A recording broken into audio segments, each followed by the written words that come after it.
All right, guys, so we're going to talk about the final phase of this journey. Awesome Games Done Quick 2020, Mike Tyson's Punch-Out, Blindfolded, 2 players, 1 controller, right before the run and the run itself. Let's go over that. So, Zallard, for you, before the run, what were things like for you? What were you feeling? What were you thinking?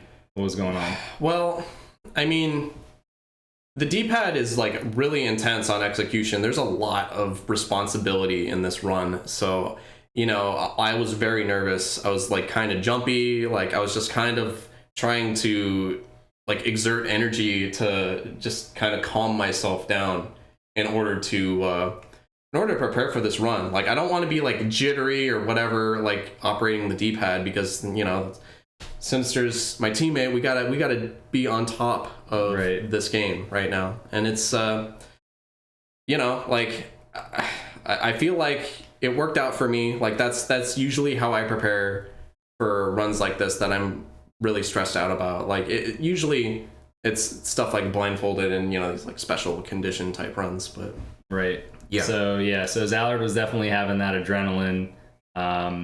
I had some of that. I had some of the nervous energy, but it was before. It was like I went to eat some food before our run because our run ended up being at like 8 or 9, something like that. Yeah, so I had gone to eat before, and I remember like you know, my heart rate was going really fast and stuff. I'm thinking about the run and all that. But once I got back to the venue, you know, Zallard and I, we kind of met. We went over to the green room, start getting ready, and I just threw on my noise canceling headphones. I put on some music. I just started, you know, relaxing. I'm like laying down on the floor. Yeah. It's really funny, like the complete opposite ways that we prepared for our run. I was like jumpy and like really nervous. Everybody's like talking to Zallard. Conked out on the floor. Yeah. I'm just laying down. I'm just, you know, I'm relaxing. I'm getting in the zone. But that's how I like to prepare because I want to be, you know, I want to be calm. I want to be focused. That's the most important thing for me is I don't want my mind going everywhere because it's very easy for that to happen in this run, and it kind of did happen. Yeah. I was able to rein it in, but, you know, it was definitely something that I wanted to make sure because, like Zallard said, you know, just in the same way that he didn't want to let me down, I don't want to let him down. Like, we're teammates. We got to be in this together. We got to be there for each other. The execution has to be on point. Yeah. So, you know, yeah, once we were good, we had to go up on the stage. I felt good by that time. Yeah. Were you feeling good once we got up on stage? I was still very nervous. Okay. I think, well, part of it was just like, you know, like I was alluding in, you know, previous segments of this, you know, I had Wii Punch-Out and Super Punch-Out perfect records.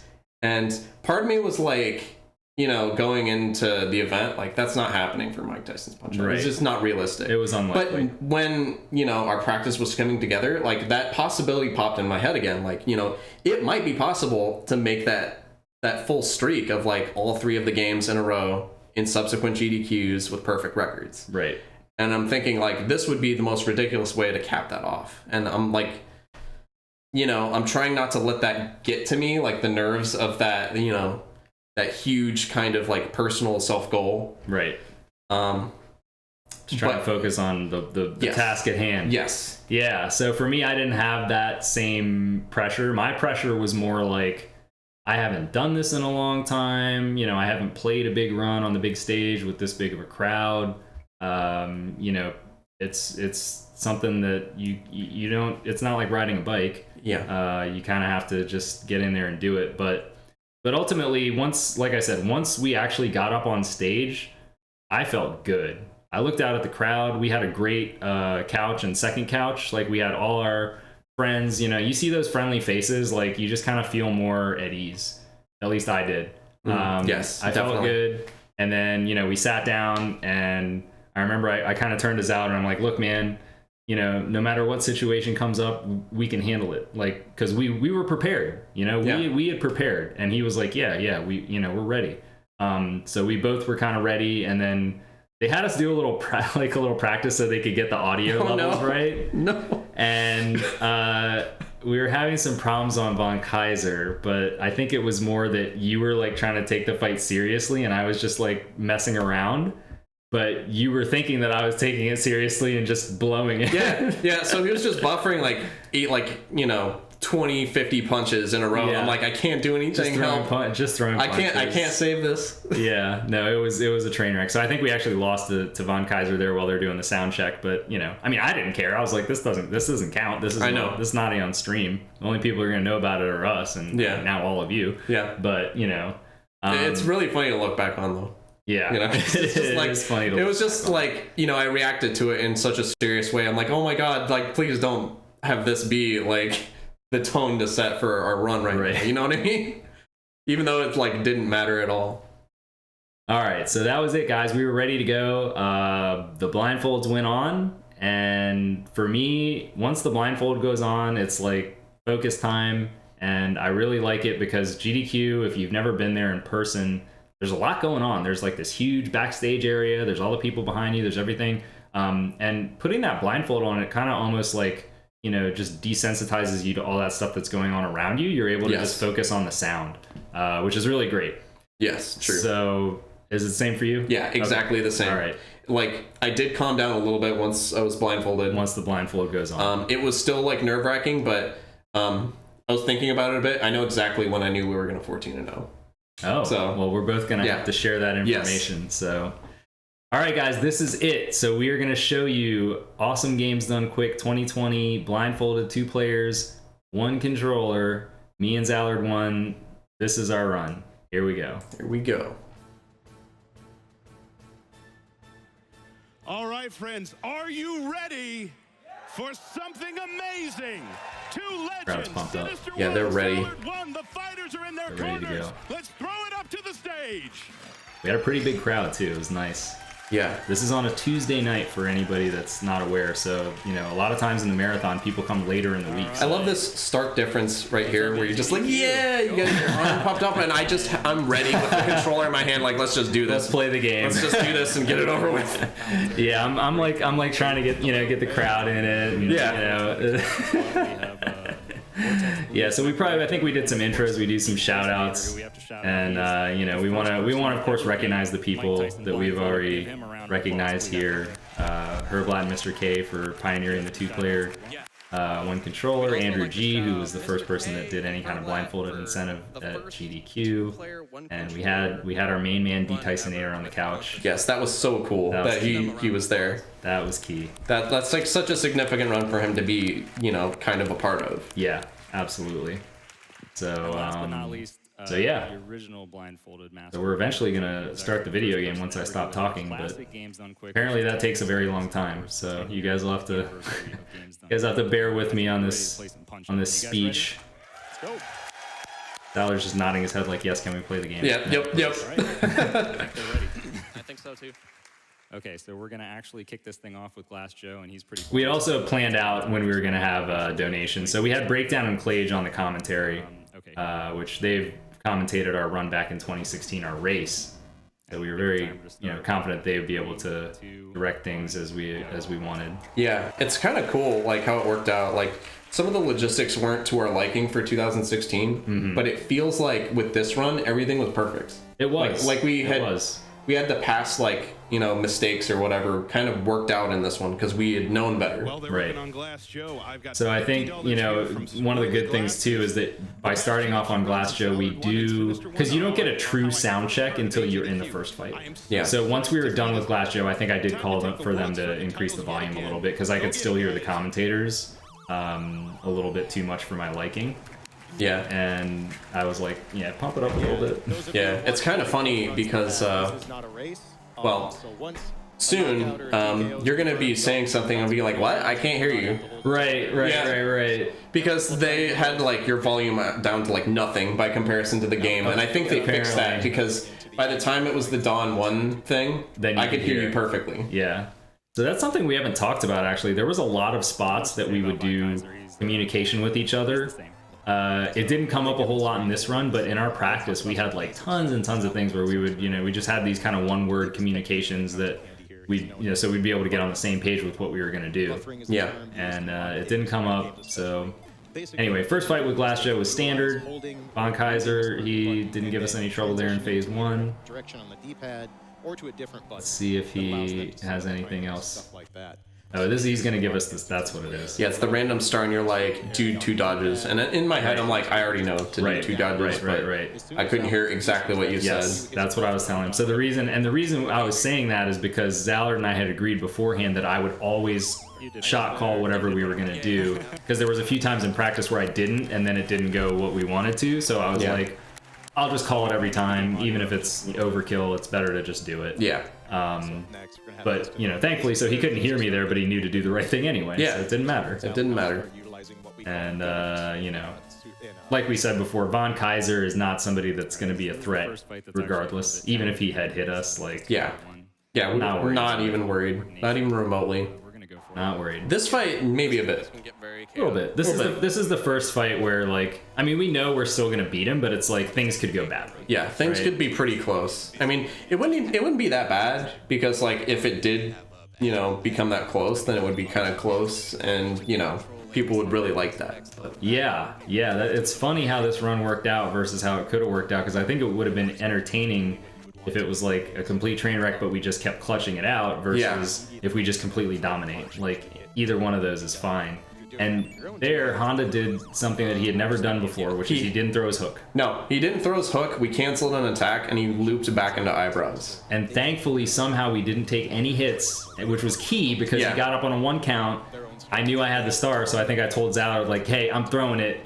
And he's like, yep. Yeah, throw it. Yep, definitely throw it. Like, we didn't need to get any additional stars. We'll just wait till phase 3, which is what we did.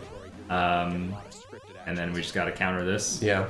Sinister got it. First try, of course. Got him. I was ready on the blocks, too. Yeah. Yeah, I think, what was it? The footage that they shot for the finale with Mecha Richter, I'm pretty sure it was this counter. Was it? And you can kind of see me, like, because I heard... the dancing around, and then you countered it. Oh, that's interesting. And you see me like go toward the down on the D-pad. Oh man, that's so cool. Punch out. Good luck, guys. I did not know that. Yeah. See, you guys are learning stuff, and I'm learning stuff too.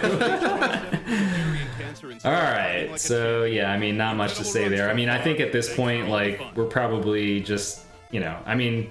Yeah, it feels good to get out of minor circuit that quickly, but ultimately, like, it's like, let's just hurry up and get to the real stuff. Yeah. Like, this is all just, this is child's play right here. Yes. Don 1 is not gonna be a problem.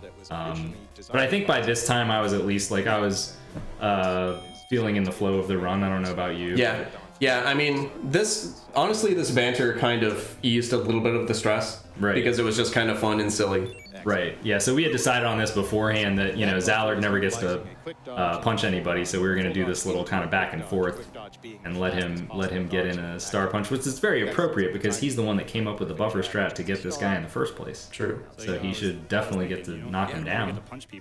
That's how I see it anyway. Yeah. So we wasted a bunch of time here. We could have had a faster run, but we decided to. This was way better. Decided by to like every measurable way. It's fun to push buttons.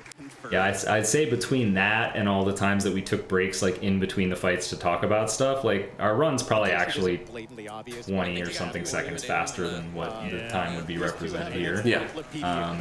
But again, it's a marathon setting. We want to make sure the audience is involved, and I think they were having fun with it. Yes. So. Can be a little dangerous. So King Hippo, this is the first place. I don't want to say I was worried, but I was like, God, because we just didn't practice this guy. It's like we know what we're supposed to do, but you guys saw what happened in our PB. Our PB, he absolutely wrecked us, and we went to round 2. Like, you don't want to have that happen. Yeah. At this point, though, at least for me, I wasn't worried because we had realized, yes, right dodges are the key to this. Yeah. So, like, if we do right dodges and I mess up, like, worst case scenario, we don't get the 3 cycle. And that's what happened. Yeah. So I was totally fine with it. Yeah, this is not a big deal here. I mean, this is just a fight that, I think people were probably a little confused because I talked it up a little bit of, like, things can go wrong, and people were probably like, what are you talking about? I was just having flashbacks to our PB where, we went to round 2 and almost lost the fight. In fact, I think we may have even lost one fight to Hippo, or come very close. Probably. I think we did. So I think when we were doing attempts that day, the day we got our PB, I think we literally lost to Hippo. Yeah. And had to rematch him. We had to rematch him. I think we lost to someone else, like probably Bull or Dawn, and we're just like, screw it, reset. Yeah. Not even, don't even want to think about that one. Yeah, so at this point, you know, we're going into Great Tiger. This is another kind of, I don't want to say a freebie, but, you know, this is a fight that we know what we have to do, and it's if we mess up, like, it just makes it fun. Yeah. Like, so we're not worried about this fight at all. He's not a threat. This guy is not a threat. The A and B buttons. This allows them to set up some very specific buttons. I'm trying to imagine ways in which he could be a threat, and I just can't come up with it. Literally, if he hits us, then we just have to, you know, alternate left and right, gut punches, and I mean, you start with 77 hearts for six. Like, how can you lose? Yeah, I don't understand why they were like, yeah, 77. That's the number we're going with. That's the number. Maybe it was like a luck thing. Yeah. Almost 7. Something, man. That's the one thing I don't know about the MTPO lore is why this guy got 77 hearts, which is like way more than anybody else. Yeah. Yeah, they are literally holding the start button right now. Those buffers we talked about Well, where they can time he's dodges done. and punches. Yep. Totally uneventful fight. Yep, totally uneventful. So Bull 1 this is probably the first fight that I was really like a little bit like, all right, let's do this, man. This is, you know, this is where it gets a little more serious. For me, it wasn't like that, and I totally understand why, because you have the stronger backup strat that you have to be prepared for. Yeah. I just have to wait. I just have to wait and be like, okay, we didn't hit it. Next thing. So one of the key things about this fight with Bull that we came up with is actually the buffer at the end of phase 1. We were having a lot of trouble hitting the normal punch at the end of phase 1 that you would do blindfolded if you were one player. Yes. And we figured out you can just do that one left dodge and you're able to take him down at 18, and it guarantees that you'll be able to buffer this next punch and hit him in the face, which is very important. Yeah, it kind of sucks when we tried to do it manually and we'd miss. Maybe like 60-70% of the time we would miss. And, you know, we were thinking like, well, it would be nice if we could just have it guaranteed. Also, this was sick here. We both reacted to rolling jabs. I called it out. You called it out, and I was already reacting to it. Knew. Yep, it was, So that's a 1 in 4 chance that he, instead of throwing hooks and uppercuts, he goes into rolling jabs, which means we just have to throw face punches at him instead of dodging. And if you want to keep a mistake counter going, we did have our first mistake of the fight. It was probably barely noticeable, but we missed the final of the 3 face punches we're trying to land on him in phase 2. It's not a critical mistake at all. It's a small mistake. Technically, like King Hippo had a mistake. If you're talking, you're right. You're talking about like speed. All right, but, two mistakes. Yeah, 2 mistakes. But it felt very good to get Bull down, and then you can see I take a little stretch there because it's actually, if you ever think about doing 2 players in 1 controller, it's very uncomfortable. it is. I think at some point, either it's probably after this fight, but you see me like take my hand that's not holding the controller and kind of just shake it out a little bit. Yeah. And then I like reposition it to where it's like under my controller hand. And I realized that was a lot more comfortable because it kind of made the height of my hands relative to yours like a little bit more comfortable. It was better, yeah. Like you probably noticed that at that point. Yeah, so Honda 2 is the last fight that's easy. We just have to hit the buffer. It comes down to me. I have to make sure that my first punch goes off and then I immediately buffer the next one. If I'm even a frame late there, then we're done. I mean, thankfully you have a decent frame window, so it's not like a super high pressure thing, but I've missed it in the past. It's not 100% free, but looks like we got it. Yep. So now is where the real game starts. The video game begins here. It begins. This is the important everything. This is where I was kind of thinking like, okay, at this point we could lose any of these fights. There I go. I'm doing the thing with the hands. Yep. Because I knew This is the time to get this ready. This is the serious time right here. This is it. So yeah, we're going into Soda. I think I'm going to give a brief explanation here about making the using select to reduce our health by half in case we need to take a knockdown. But Soda had just been so nice to us. I was like, he's gonna troll us. This is where it's gonna happen. Yeah, we're expecting marathon luck.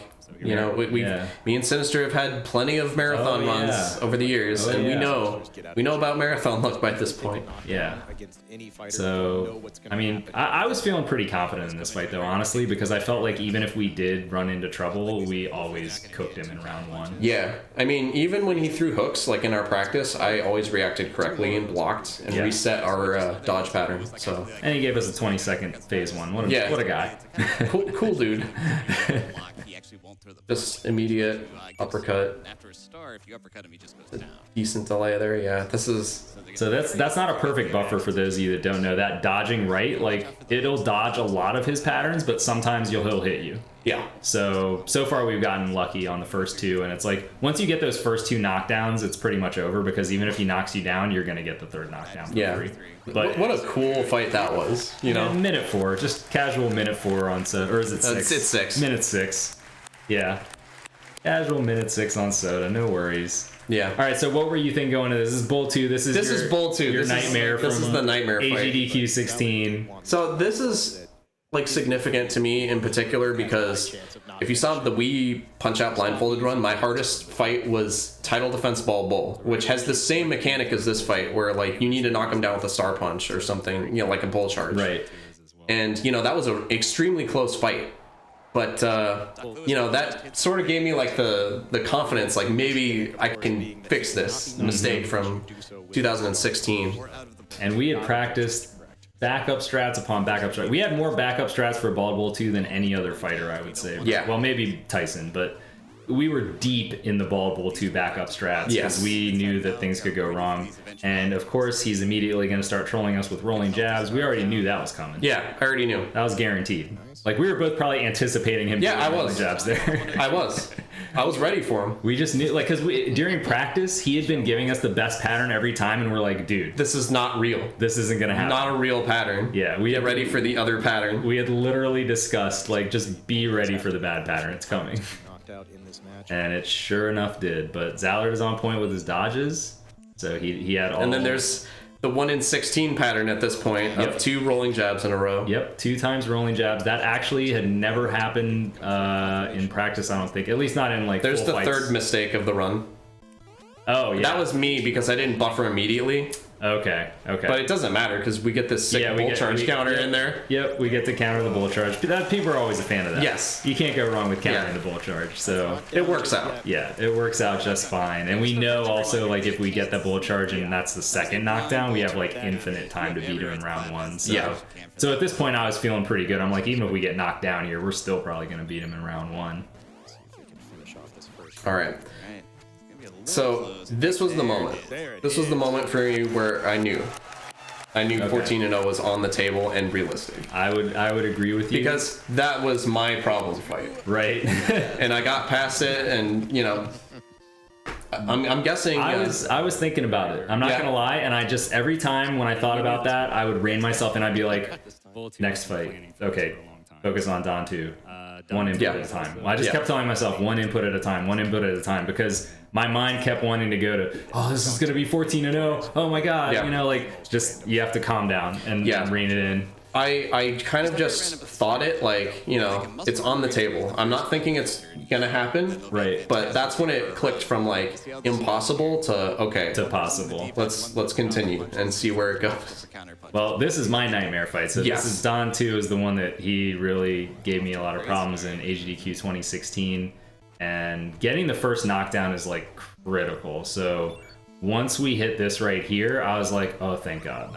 Because now, even if you get hit, like, we're probably still okay. Yeah.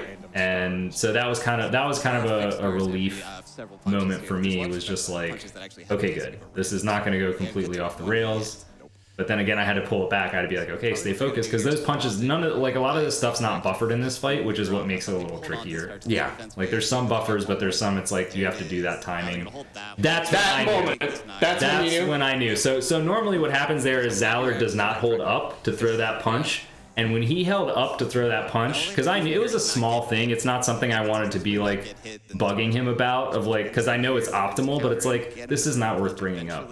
But when he did it, and I realized that he did it, I was like, oh my God, he is in the zone right now. Yeah. So as soon as that happened, you'll notice that for the rest of the run, I don't say another word. And it's just business time. Like when we get to this next select fight for this next screen, like I think the commentators are like, oh, they're just going right into it. Yeah. Because I was like, it's on. Let's go. Yeah, that makes sense. Because that was a thing I never reacted to correctly before. Right. I always like was kind of slow on the draw, but like I don't know what it was, but like it's one of those things. Like I feel like a lot of my previous runs has moments like that where I reacted to a thing. When I watch it back, I'm like, how did I react to that? Right. And I also like. It's funny because, you know, it was a surprise to me and I still had to react to it too. So I was kind of like, oh, wait, I still have to do the right thing. Because I was excited that he had did it. But then I had to realize like, oh, I got to do my part too. Yeah. So, yeah, we both were able to do that part. And then Sandman, we had just figured out that strat. Yeah. Now, this is where things get a little confusing because we actually don't perform this the way that was intended. No. But it still works in this way, and we knew that. We knew that as long as we got hit in some certain range, that it was fine. So we're still able to skip Dreamland Express. Yeah, the important things were that we got the damage in there that we needed to, and that we took some hit somewhere in that vicinity where he switches from 50 to, you know, like 51 or whatever. Where he changes pattern. Yeah. So and then, you know, once we hit the two like first punches on that, I knew we skipped it. Oh, there's also this. I feel so dumb about this, but like I laugh at the end of this knockdown because for whatever reason I forgot to count to 3. I was thinking like, you know, this is the. You're like, he's done. He's done. I'm like, fight's over. Fight's over. And everyone's probably just like, why did he just laugh like that? You know what I thought of it though? I was like, he just thinks it's funny how bad we are whooping this game's ass right now. That's what I thought. Yeah. I was like, oh yeah, man, this is great. Like it just pumped me up even more. I was like, let's go. Good. So the only thing we had to worry about here was the refill. So Sandman does have a random refill there, and it's 75% that he gives us the good one, which he did. Yeah. If he gave the other one, we would have had to go to round 2. But we were willing to accept that based on skipping the Dreamland Express. We're like, that's a fair trade. Yeah. Yeah, it was totally fine for us. Heart's been pumping now. And then it's again right into it. I did not want to build up Macho at all. Like I didn't want to let it get in our heads and be like, oh Macho, this is one of the toughest fights. This is I was like, let's just beat him. Yeah. So it's right into it. right down to business. Yeah. And it's just ridiculous. Like, you know, we had just seen our PB on the stream. Like how bad Macho was for like both of those fights. Neither of those fights were ideal. And then once we get that second star, you're feeling pretty good about things because you know you get to unload both of them. And then we hit this, so he goes into mini spin. He goes into mini spin, which is the bad pattern, and we land this crazy strat that we came up with that knocks him down right before he does his mini spin punch. And then you said something like, what did you say? We haven't hit that in a while. Yeah, like, and I was thinking, I was like, yeah, it's been a long while. It's been like at least a month. Yeah, it's been like since we figured it out that we haven't hit it. So yeah, once we hit that, like it was like, oh man, it is so on right now. Because Macho gets a lower refill, obviously. You know, you get the knockdown in there, your confidence is just brimming at this point. Yeah. Macho down again. Like, we haven't taken a hit. Not taking a hit. We have a star, we know, so it's like, okay, face punches. This is another strat we came up with, was just to get some stars before he does his super spin. We got a little unlucky there and we messed up a tiny bit, but it didn't really matter. So like it's kind of interesting. This is like another one of those situations. Yeah, where I called it out. Correct. I called it out, and this usually Zallard would get hit here because it's very hard to gauge when to duck there. But this is like one of the first times I dodged it. That's literally like ducked it. Yeah, the first time I cleanly ducked it without some like preceding buffer. Yeah.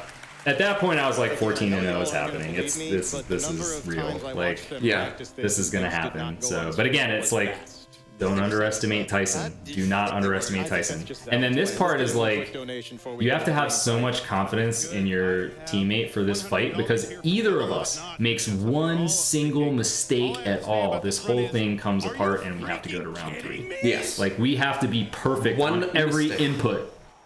Let's go. And I've had fights with this, where, you know, I'd get hit by the uppercut, it's over by then, if that happens, you know? Yeah. Yeah, it's over. So the one thing that we did practice also right before the run was getting up on 9 counts. Yes. And I told Zallard I'd only do it if it was absolutely necessary. And this is the one time it would have been, because, you know, Zallard could get hit by one of these punches. That's not a buffered quick dodge there on that final uppercut when you're coming out of the pink. So this dodge right there, that's not buffered. He has to actually delay just ever so slightly before he presses up, or you'll actually get hit by that punch. So it's always a little bit nerve-wracking, that situation. You're like, okay. And then once we got into hooks, it's like, oh my god, we survived. And then Zallard is like, you're just like, I don't know what happened, dude. So I had to tell him, like, I mean, he knew as well. I knew exactly before you told me. I was like, tone it down a little bit, man. Like, he's just like showing off, ducking every single punch. And I'm like, okay, we can't, because you don't want to deal too much damage. If you deal too much damage, then things will not go well in round 2. So we knew we had dealt enough damage. That should be fine. Now it just comes down to round 2. It's like, okay, this is the moment right here. We need to clutch this out. We had backup strats for the beginning. If I messed up, we were just going to drain the hearts. Like, we already had this worked out. And this is really the toughest part, probably, is this beginning part. This is the part that both of us were scared of in 2016. Yeah.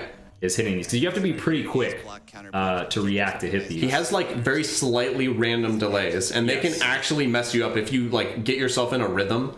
And he does like max delays every time. Yeah. So I made sure that was probably the most focused that I'd ever been. I was like, I am hitting these 6 punches. We're going to get this thing. First knockdown, like, it feels good, but the thing is, like, anything can go wrong. Literally one buffer miss or something like that, it's over. Yeah, one buffer missed, 1 frame too late, you're done. Literally 1 frame. You cannot mess up by a frame. You're done. So once we got into this, it's like, okay, we know we have the second knockdown.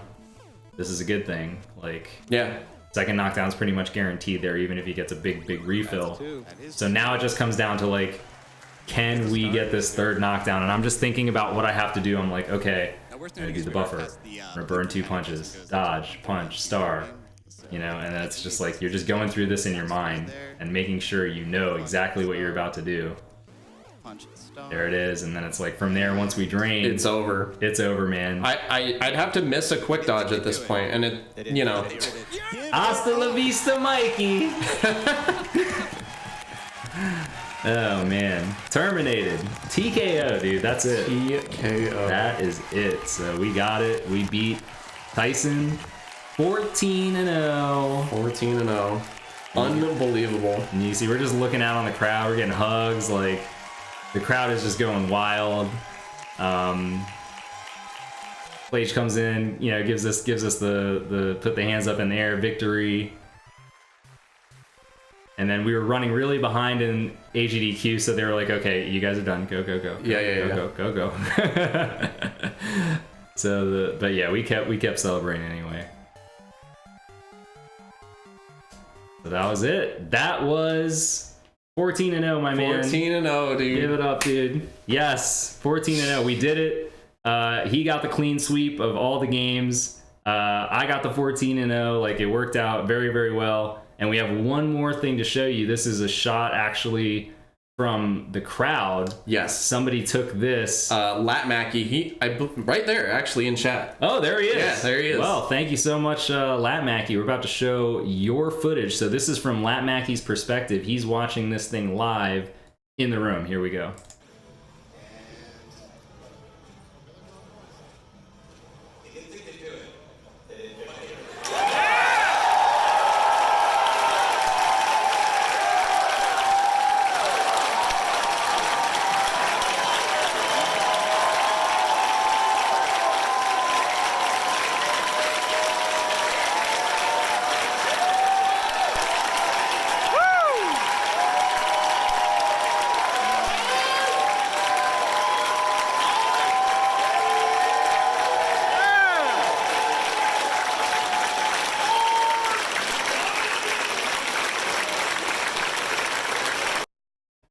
So that was it, guys. That was our AGDQ 2020 Blindfolded 2 players, 1 controller run. Our first 14-0. Yeah. Our first one, and it happened to be at the event. Happened to be at the event. Not only that, it was a massive PB. We PB'd by over 15 minutes. Yep. Which is basically like cutting our time in half. Yeah, at that point, yeah. Pretty unexpected for those circumstances. Yeah, it was ridiculous. It was pretty ridiculous. Yeah, neither of us had expected that. I mean, there was a range of possible outcomes. That was at the very top of the range. We were prepared for like not being able to beat certain fights, having rematches, losing fights, having to put in passwords. None of that happened. How many knockdowns did we take? None. Not a single knockdown. We were close a couple times. I think Bull 2 was the closest we had gotten. Yep. Because he hit us once. But he didn't get us. Didn't get us. Nope. We got our revenge. And how many times did we go to round 2? Just one. Just Tyson. Just Tyson. By design, that was our route. Yeah. So that was it. It was a heck of a run. It's one that I'm very happy with. I'm sure you're also very, very happy with. Very happy.